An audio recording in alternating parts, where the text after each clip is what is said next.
firemen, they were on construction cranes and they were rescuing people in and out.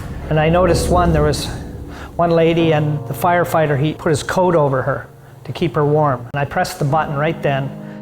I always wondered who that person was that put his coat over the lady and held her tight.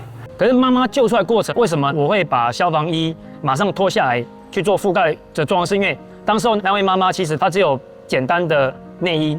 第一个当然就是一个保暖啊哦，第二个就是说一个人对母亲的一个隐私嘛哦，所以说就利用我的消防衣先覆盖她。